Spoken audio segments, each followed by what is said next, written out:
नमस्कार, मैं दिनेश कांजी बीज डंका के स्टूडियो में आप सबका स्वागत करता हूं। वार्तालाप में आज हमारे साथ फिर एक बार विनीत नाहटा जी है। आप पावर गिल्ड के मैनेजिंग डायरेक्टर है, अर्थ विश्लेषक है, ईपीएफओ के सेंट्रल बोर्ड के ट्रस्टी है और पीएचडी चैम्बर ऑफ कॉमर्स की इकोनॉमिक अफेयर कमेटी के चेयरमैन है। विनीत जी, न्यूज डंका के स्टूडियो में आपका स्वागत है। धन्यवाद। पिछले बार आपने बहुत सारे विषयों पर बात की जब आप न्यूज डंका में आए थे, तो इस बार एक विषय पर फोकस करते हैं। हम आज मेटल पर बात करेंगे। पिछले कुछ महीनों में एक ट्रेंड रहा है कि लोगों ने गोल्ड ETF, सिल्वर ETF में बहुत बड़े पैमाने पर इन्वेस्टमेंट की और अभी ऐसी चर्चा है कि कॉपर इज नेक्स्ट सिल्वर या कॉपर इज नेक्स्ट गोल्ड। तो इस विषय में जो इन्वेस्टर है उनके मन में थोड़ी दुविधा है, तो वो दुविधा आप दूर करें, ऐसा मैं रिक्वेस्ट करूंगा। ये जो मेटल के भाव चढ़ते और घटते हैं, उसका कारण क्या होता है? अभी पिछले कुछ दिनों में हमने देखा कि सोना और चांदी इसके अंदर में आश्चर्यजनक रूप में इनके भाव बढ़े, मूल्य वृद्धि हुई और अचानक जाके एक पॉइंट पे करेक्शन आया और हेफ्टी करेक्शन आया। उसके बाद अब बाजार स्थिर है और धीरे धीरे अपने पांव जमाने की कोशिश कर रहा है और आगे और अग्रसर होने की प्रतीक्षा में है। जो सोना और चांदी पर्टिकुलरली, इसके बारे में मैं ये कहूँगा, ये एक पैराबोलिक फेज के अंदर एंटर कर रहा है। पैराबोलिक फेज के अंदर लॉन्ग टर्म ग्रोथ निश्चित है और इसके अंदर में होता क्या है कि एक बार ये बढ़ता है, उसके बाद करेक्ट करता है, कुछ दिन स्थिर रहता है कुछ समय के लिए, उसके बाद में नेक्स्ट वेव इसका शुरू होता है। अच्छा। इसका पीरियोडिसिटी जो है ये डिमांड एंड सप्लाई के ऊपर और दूसरे जो फैक्टर्स हैं, जियोपॉलिटिकल फैक्टर्स हो सकते हैं, इकोनॉमिक फैक्टर्स हैं, उसके बाद में इसका जो डिमांड सप्लाई का इक्वेशन है और इन्वेंट्री लेवल क्या है मेटल एक्सचेंजेस में और फिजिकल इन्वेंट्री का लेवल कौन सी कंट्री कितनी होल्ड कर रही है और इसके जो टिपिकली जो माइनर्स हैं या जो कंपनीज जो इसको प्रोड्यूस करके मार्केट करते हैं, उनका आउटलुक क्या है और उनका इन्वेंट्री लेवल क्या है। थोड़ा ना ये आसान करके बताइए। सपोज आपको सिल्वर ETF में इन्वेस्ट करना है, तो इन्वेस्ट करते वक्त आप कौन से 4 फैक्टर देखोगे और वो किस प्रकार से आपका रिसर्च होता है, वो जरा बताइए हमें। सिल्वर, गोल्ड या कोई भी मेटल, इसमें इन्वेस्ट करने के पहले कमोडिटी साइकिल को हम स्टडी करते हैं कि वो कमोडिटी साइकिल अभी नेसेंट फेज में है, शुरुआती दौर में है या वो मैच्योर हो चुका है और उसका ग्राफ जो है वो भविष्य में किस प्रकार का इंडिकेशन दे रहा है, ये टेक्निकल एनालिसिस के थ्रू आप स्टडी कर सकते हैं। उसके अलावा जो फंडामेंटल फैक्टर्स हैं जो काफी इंपॉर्टेंट रोल प्ले करते हैं, उसकी अलग स्टडी होती है। उसके अंदर geopolitical situation, current price levels, foreign exchange के साथ इसका अभी इक्वेशन क्या चल रहा है, पर्टिकुलरली डॉलर और गोल्ड, इसके अंदर एक इनवर्स रिलेशनशिप है। जब डॉलर मजबूत होता है तो गोल्ड के, सोने के दाम घट जाते हैं और वाइसी वर्सा। तो अभी यदि आप डॉलर का ग्राफ अगर स्टडी करते हैं तो उसके मूवमेंट से या उसके फ्यूचर कोर्स ऑफ ट्रेजेक्ट्री से अनुमान लगा सकते हैं कि गोल्ड किस दिशा में जाएगा।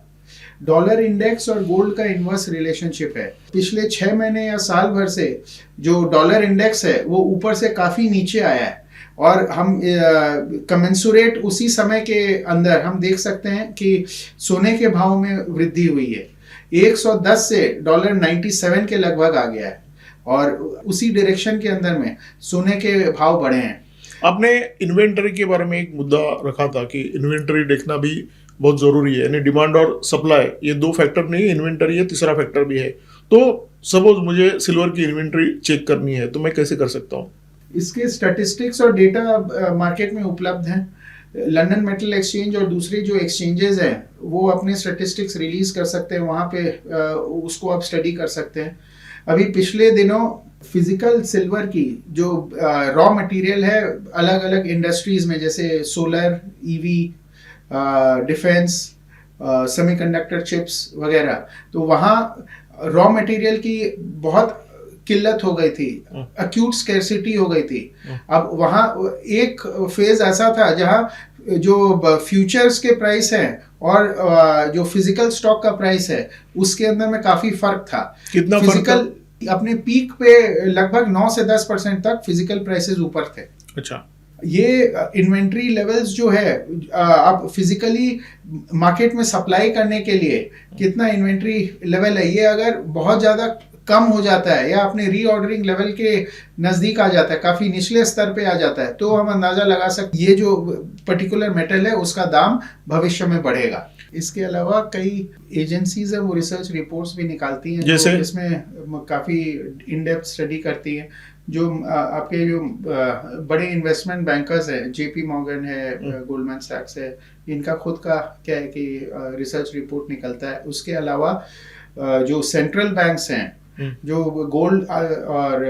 गोल्ड सिल्वर और यूएस ट्रेजरी बिल्स, इसके अंदर में उनके पोर्टफोलियो का एक काफी बड़ा अंश होता है, तो उनकी रिसर्च रिपोर्ट रहती है। इंटरनेशनल मॉनेटरी फंड और वर्ल्ड बैंक उनका भी आउटलुक रहता है। तो ये पब्लिक डोमेन के अंदर जो बड़े इंस्टीट्यूशंस है जिनके एक अपनी खुद की रिसर्च टीम है और सीजन्ड एनालिस्ट हैं, वो रिपोर्ट्स निकालते हैं। उसको स्टडी करने से अंदाज़ा लग सकता है कि जो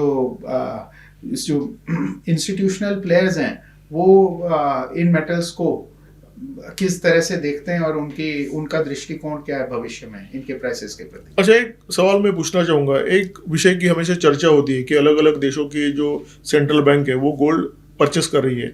ठीक है, मुझे जानना है कि क्या स्टेटस है, अलग अलग देशों ने कितना गोल्ड परचेस किया है, तो ये फिगर्स में कहाँ चेक कर सकता हूँ, कहाँ देख सकता हूँ? ये पब्लिक डोमेन में अवेलेबल है ये, और रेगुलर बेसिस पे ये अपना स्टैटिस्टिक्स देती हैं। जैसे कोई पर्टिकुलर आप ये बताइए, मैं आपको एक ट्रेंड के हिसाब से कई वेबसाइट्स हैं जहां से मिल जाएगा। उस सेंट्रल बैंक की खुद की वेबसाइट से ही आप देख सकते हैं। अच्छा, रिजर्व बैंक ऑफ इंडिया वो पब्लिक डोमेन के अंदर में ये स्टैटिस्टिक्स और डेटा रिलीज भी करता है। लेकिन मुझे होलिस्टिक पिक्चर चाहिए, दुनिया में कितने देशों ने सोना खरीदी किया, तो ये अपने को पता चल सकता है? ये निश्चित तौर पे पता चल सकता है। अभी जो हाल में ट्रेंड देखा गया वो ये है कि यूएस ट्रेजरी बिल्स में अपना एक्सपोजर घटाया। सारे सेंट्रल बैंक्स ने अपने सॉवरेन वेल्थ फंड के का जो पोर्टफोलियो है उसमें बिकवाली की है यूएस ट्रेजरी बिल्स की, और सोने के अंदर में अपना एक्सपोजर बढ़ाया है। तो ये अक्रॉस द बोर्ड लगभग सारे सेंट्रल बैंक्स ने ये किया अभी। अच्छा, जेपी मॉर्गन का मेटल के बारे में एक लेटेस्ट रिपोर्ट है जिसकी हमने कुछ देर पहले चर्चा की, तो रिपोर्ट क्या कहता है? जेपी मॉर्गन का रिपोर्ट यही सजेस्ट करता है कि अभी गोल्ड और सिल्वर दोनों पैराबोलिक फेज के अंदर में एंट्री की हैं, और निकट भविष्य में मार्केट स्टेबलाइज हो जाए उसके बाद आगे क्या है कि इसके बढ़ोतरी की संभावना कई उसके अंदर में उन्होंने कारण बताए हैं। डिमांड सप्लाई मिसमैच है, इंडस्ट्रियल यूज है, और depletion of physical amount of the minerals which are available, और उसके अलावा करेंसी और जियोपॉलिटिकल टेंशंस, ये दो काफी बड़े फैक्टर्स हैं जो प्ले करेंगे। तो अगर मैक्रो इकोनॉमिक स्टेबिलिटी रहती है तो स्टेडीली बढ़ेगा, और अगर जियोपॉलिटिकल टेंशन बीच में आ जाता है किसी कारण से और पैनिक ट्रिगर दब जाता है तो हो सकता है कि अग्रेसिवली ये बढ़ने लगे। जैसे यूएस और ईरान का जो वॉर की चर्चा है वो अगर हो गया तो गोल्ड बढ़ेगा, सिल्वर बढ़ेगा, निश्चित तौर पे बढ़ेगा। अच्छा, ये जो पैराबोलिक फेज में मेटल ने एंट्री ली है, ऐसा आप जो बोले जेपी मॉर्गन का जो रिपोर्ट है, तो ये पैराबोलिक फेज कितने समय तक होती है, उसका कुछ ड्यूरेशन होता है क्या? नॉर्मली पैराबोलिक फेज जो है ये लास्ट करता है 10 साल तक। तो अभी जो हाल में जो रिपोर्ट्स आई हैं वो 10 से 15 साल का एनालिसिस उन्होंने किया है। अच्छा। और वहाँ 15 साल के इन्वेस्टमेंट होराइजन में गोल्ड और सिल्वर दोनों मूल्यों में वृद्धि का संकेत आ रहा है। अच्छा, यानी जिन लोगों ने ETF में इन्वेस्ट किया है पैसा, वो शांति से कंबल ओढ़ के वेट करे और एक 5 साल के बाद 10 साल के बाद अपने पैसे को देखें। लॉन्ग टर्म इन्वेस्टमेंट के लिए गोल्ड और सिल्वर हमेशा ही अच्छे हैं। ये सेफ, गोल्ड तो खैर सेफ हेवन है, डॉलर और गोल्ड दोनों सेफ हेवन कहे जाते थे। अभी फिलहाल डॉलर के सेफ हेवन होने के अंदर लोगों को संदेह होने लगा है। यूएस के अंदर में इन्फ्लेशन भी बढ़ गया है। उसके अलावा अभी 2 बार शटडाउन की फेज से वो निकला है। डेफिसिट फाइनेंसिंग जो यूएस में की गई है वो क्या है कि एक्सेसिव हो गई है, और डेट टू जीडीपी रेशियो वो भी बढ़ गया है। तो इन कारणों से डॉलर के ऊपर सेफ हेवन की दृष्टि से जो स्टोर ऑफ वैल्यू था और जो सेफ्टी और सिक्योरिटी का फील गुड फैक्टर आ रहा था उसमें कमी आई है। इस वजह से सारे सेंट्रल बैंक्स वहां से ये यूएस ट्रेजरी बिल से और डॉलर से अपना धीरे धीरे एक्सपोजर कम कर रहे हैं और गोल्ड में अपना निवेश जो है वो बढ़ा रहे हैं। अच्छा विनीत जी, एक मैं आपसे बात पूछना चाहता हूँ कि यूएस की इकोनॉमी की जो स्थिति है वो बहुत अच्छी नहीं है, ऐसी चर्चा कई महीनों से चालू है, लेकिन अचानक फिर डॉलर मजबूत होता है और बाकी के जो करेंसी है जैसे येन है, रुपया है, वो डॉलर के कंपैरिजन में वीक होते हैं। इसका क्या कारण है फिर? डॉलर इंडेक्स जो है वो तो लगातार पिछले 1 साल से नीचे ही आया है। 110 का इंडेक्स था, अभी लगभग 97 है। बीच बीच में इंटरमिटेंट एक बार ऊपर जाते हैं पर वो सस्टेन नहीं कर पाता है और वापस नीचे आ जाता है। रुपए के अगेंस्ट डॉलर जो है वो मजबूत रहा है और यूएस ट्रेड डील होने के बाद अभी रुपए में कुछ मजबूती के आसार दिख रहे हैं। 92 रुपीस के लगभग डॉलर चला गया था, अभी फिलहाल 90 रुपए 60 पैसे 70 पैसे है। तो ये यूएस ट्रेड डील के बाद यहाँ रुपए में कुछ स्थिरता और मजबूती के संकेत अभी मिल रहे हैं। और दूसरे देशों की करेंसी के मुकाबले रुपया ज्यादा वीक हुआ है और इसका प्रमुख कारण है यूएस से जो विदेशी संस्थागत निवेशक थे उन्होंने भारी बिकवाली की, फंड बाहर ले गए। इसके अलावा सोना और तेल का काफी बड़ा आयात हुआ है। तो इन दोनों कारणों से डॉलर का आउटफ्लो बढ़ा है। उस वजह से अगर दूसरे देशों की करेंसी से हम कंपेयर करते हैं how rupee has fared against dollar, so we find that rupee is on a weaker side but now stability is coming, especially after the US trade deal, and we are hoping for a good future. आपने जो बताया कि हमने बहुत सोना खरीदा, इसका effect भी रुपए पर हो गया है और रुपया कमजोर होने का एक वो भी एक इम्पोर्टेंट वजह है। इसमें इनवर्ड रेमिटेंसेस हैं, एक्सपोर्ट्स जो होते हैं उसका रेवेन्यू आता है। उसके अलावा बाहर से जो एनआरआईज है वो पैसा भेजते हैं और सॉफ्टवेयर कंपनीज है उनका काफी बड़ा कंट्रीब्यूशन है। मैन्युफैक्चरिंग और सॉफ्टवेयर इन दोनों का। नहीं, मेरा सवाल ये है कि क्या रिजर्व बैंक सोना खरीद रही है, इसके लिए रुपया कमजोर हो रहा है क्या? ये टेम्परेरी ब्लिप है। जिस समय सोने का पेमेंट किया उस समय टेम्परेरीली हो सकता है कि रुपए में गिरावट आई हो, पर बाद में जो इनवर्ड रेमिटेंसेस वगैरह आ जाते हैं उसके बाद ये स्टेबलाइज हो जाता है। अच्छा। और सोने का भंडार हमारे देश में रिजर्व बैंक में बढ़ा है, उसका फायदा हमको वहां मिल रहा है। बड़े जो सोने की कीमतें बढ़ी हैं उसमें सोने की कीमतों में जो वृद्धि हुई है और जो डॉलर के अंदर में जो गिरावट आई है वो पॉजिटिव इफेक्ट ही है उसका नेट। यानी हम लोग ऐसा कह सकते हैं क्या कि रुपया कमजोर हो गया लेकिन अर्थस्थिति जो है वो मजबूत हो रही है सोने के कारण?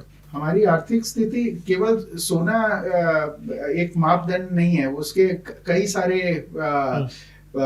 इन्फ्लेशन क्या है, मुद्रास्फीति की दर क्या है, उसके अलावा हमारा डेट टू जीडीपी रेशियो क्या है, फिर इस बार हमारा जो जीएसटी और इनकम टैक्स है उसका जो कलेक्शन है वो कैसा है, और हमारा जो फिस्कल डेफिसिट है वो कंट्रोल में है या नहीं है। तो ये काफी सारे दूसरे बहुत सारे अलग फैक्टर्स हैं। सोने का भंडार बढ़ा या घटा इससे किसी देश की अर्थव्यवस्था का मूल्यांकन करना वो एक फैक्टर है, अनेक फैक्टरों में एक फैक्टर है, ऐसा कह सकते हैं क्या? हमारे रिजर्व बैंक की ट्रेजरी में सोना का यदि भंडार बढ़ा है और सोने के मूल्य में भी वृद्धि हुई है, ये एक चीज दर्शाता है कि भविष्य में रिजर्व बैंक जो सेंट्रल गवर्नमेंट को डिविडेंड देगा वो मुनाफा वसूली करके सोने में जो उसके आय अर्जित होगी वो उस डिविडेंड जिस अनुपात में मिल रहा है उसमें हम वृद्धि एक्सपेक्ट कर रहे हैं। अच्छा, सोने चांदी के बारे में हमने चर्चा कर ली और क्योंकि इसका संबंध डॉलर से है तो डॉलर के बारे में भी हमने बात की है, लेकिन चर्चा अभी सोने चांदी से आगे निकल गई है। कॉपर की चर्चा हो रही है, एल्यूमिनियम की चर्चा हो रही है, प्लैटिनम की चर्चा हो रही है। तो क्या कारण है अचानक मेटल इतने चमक रहे हैं? विश्व में मेटल का जो रिजर्वायर है वो लिमिटेड है और जैसे जैसे इंडस्ट्रियल यूज बढ़ रहा है, अभी कई इंडस्ट्रीज हैं जो पहले नहीं थी वो बड़े रूप में इन मेटल्स का यूज करने लगी हैं अपने रॉ मटेरियल के रूप में अपने फिनिश गुड्स का उत्पादन करने में। तो इस वजह से जैसे जैसे अर्थव्यवस्था सारे विश्व की ग्रो करेगी और इन मेटल्स का कंजम्पशन बढ़ेगा, तो निश्चित तौर पे इनके मूल्यों में वृद्धि होने की वो लग रहा है कि इनके इसमें प्राइस अप्रिशिएशन आएगा।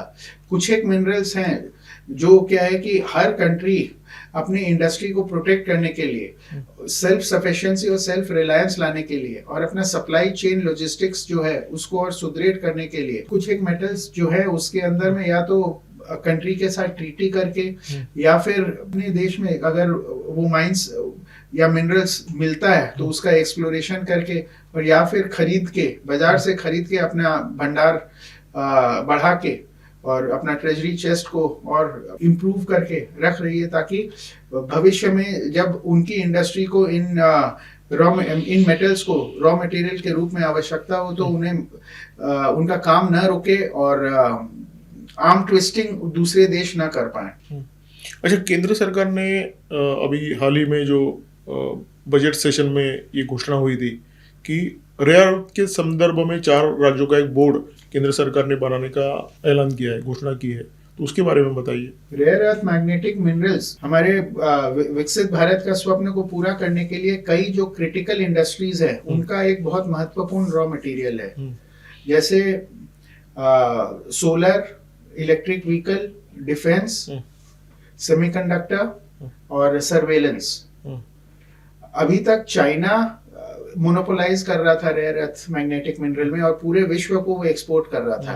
कुछ दिनों पहले चाइना ने ये निर्णय लिया कि ये रेयर अर्थ मिनरल वो एक्सपोर्ट नहीं करेंगे, अपने खुद के कैप्टिव कंजम्पशन के लिए अपनी खुद की इंडस्ट्रीज को सप्लाई करने के लिए वो इसका इस्तेमाल करेंगे। तो इसके फलस्वरूप हमारी जो इंडस्ट्रीज है उनमें रॉ मटेरियल की सोर्सिंग का जो बैकअप प्लान है उसके चलते ऑस्ट्रेलिया, पेरू और चिली इनके साथ हमारे कंट्री ने ट्रीटी की है रॉ मटेरियल की सप्लाई के लिए। इसके अलावा अभी हमारे इंडिया के अंदर में जहां ये रेयर अर्थ मैग्नेटिक मिनरल्स उपलब्ध है वो जो माइनिंग और एक्सप्लोरेशन और कमर्शियल एक्सप्लोइटेशन उसके लिए इस बजट में एक रेयर अर्थ मैग्नेटिक मिनरल के लिए नेशनल कॉरिडोर करने की स्थापना करने की घोषणा हुई है। इसमें 4 मेन स्टेट्स है, आंध्र प्रदेश, तेलंगाना, केरल और उड़ीसा। यहाँ फोकस्ड वे में एक्सप्लोरेशन और माइनिंग होगी और इससे हमारे कंट्री में सेल्फ सफिशिएंसी और सेल्फ रिलायंस इन मिनरल्स के संदर्भ में बढ़ेगी और हमारे इंडस्ट्री को स्टेबिलिटी मिलेगी और वो फ्यूचर की प्लानिंग कर सकते हैं और अपना ग्रोथ ट्रेजेक्टरी उस हिसाब से आगे विस्तार कर सकते हैं। अच्छा, ये जो घोषणा है कॉरिडोर की, तो उसका कुछ सरकारी कंपनियों पर तो असर होगा, यानी जो शेयर मार्केट में जिनके भाव कम ज़्यादा होने की संभावना है या इन्वेस्टमेंट के तौर पर जिनको देखा जा सकता है। कई पीएसयूज हैं जो रेयर अर्थ मैग्नेटिक मिनरल्स के अंदर में काफी एक्टिव हैं। उसमें सबसे ऊपर आता है Gujarat mineral development corporation, GMDC। उन्होंने अभी एक विदेशी कंपनी के साथ करार किया है और वो फोकस्ड वे में अपनी माइंस के अंदर में केवल रेयर अर्थ मैग्नेटिक मिनरल्स को निकालने के लिए और उनकी माइनिंग के लिए latest state of the art technology का उपयोग करेंगे। इसके अलावा उड़ीसा मिनरल डेवलपमेंट कॉर्पोरेशन, चूंकि उड़ीसा एक स्टेट है जिसको जो कॉरिडोर में शामिल है, और नाल्को, इन 2 कंपनीज को फायदा हो सकता है। और जो दूसरी कंपनियां हैं उसमें NMDC, निवेली लिग्नाइट और कुछ हद तक सेल, ये 3 कंपनियां हैं जो क्या है कि रेयर अर्थ मैग्नेटिक मिनरल्स के अंदर में, और कोल इंडिया अच्छा काफी रुचि दिखा रही है और विदेशों में भी जाके माइंस खरीदने का इनका प्लान बन रहा है। अच्छा, यानी ये जो मेटल की चमक है इंडस्ट्रियल ग्रोथ के कारण आगे भी बनी रहेगी, ऐसी संभावना फिलहाल दिख रही है निश्चित तौर पे। तो विनीत जी, जो इन्वेस्टर है जो हमेशा फोमो के शिकार होते हैं, जब कोई चीज़ के भाव बढ़ने लगते हैं तो उसमें कूद पड़ते हैं, इन्वेस्ट करते हैं और ऐसे समय पर इन्वेस्ट करते हैं कि उनका नुकसान होता है। तो अभी जो सिचुएशन है, क्या लगता है आपको कि अगर मेटल में आपको पैसा लगाना है तो किस प्रकार से लगा सकते हैं? फोमो जो है ये सब्जेक्टिव एलिमेंट है और समय के साथ बदलता है। अब कुछ दिन पहले चांदी एक तरफा बढ़ी जा रही थी, उसके बाद अचानक ब्रेक लग गया। जो लोग फोमो के शिकार थे उनके चेहरे पे मुस्कान आ गई, और जो पहले निवेश करके बैठे थे उनका पोर्टफोलियो कम हो गया तो उनको दुख हो रहा है। तो ये सब्जेक्टिव एलिमेंट है, और ये क्या है कि समय के साथ बदलता ही रहता है। अच्छा। जो लॉन्ग टर्म इन्वेस्टर है उसको 5 साल या 10 साल के इन्वेस्टमेंट होराइजन से मेटल्स के अंदर में अगर वो निवेश करे और वो लेवरेज्ड बाय आउट ना हो, मतलब उधार पैसे ब्याज में लेके मेटल को प्ले करने की कोशिश ना करें, उसमें क्या है कि झटके लगने की और नुकसान होने की संभावना है। लॉन्ग टर्म इन्वेस्टर के लिए मेटल्स के अंदर में निवेश करने में कोई हानि नहीं है, और इनको बहुत अच्छा ही रिजल्ट मिलेगा। हिस्टोरिकली भी अगर आप देखें तो गोल्ड एंड सिल्वर बहुत अच्छा परफॉर्म किए हैं। अच्छा, तो ये जो चर्चा है वो मार्केट में क्या हो रहा है ये आपको जानकारी देने का प्रयास है। ये कोई भी इन्वेस्टमेंट एडवाइस नहीं है। अगर आपको किसी भी मेटल में किसी भी शेयर में इन्वेस्ट करना है तो आपके सेबी रजिस्टर्ड आपका जो कंसल्टेंट है उससे आप कंसल्ट कीजिए और बाद में इन्वेस्ट कीजिए। विनीत जी, आप न्यूज़ डंका के स्टूडियो में आए, बहुत अच्छी जानकारी दी, आपका समय दिया, इसके लिए बहुत बहुत धन्यवाद। नमस्ते।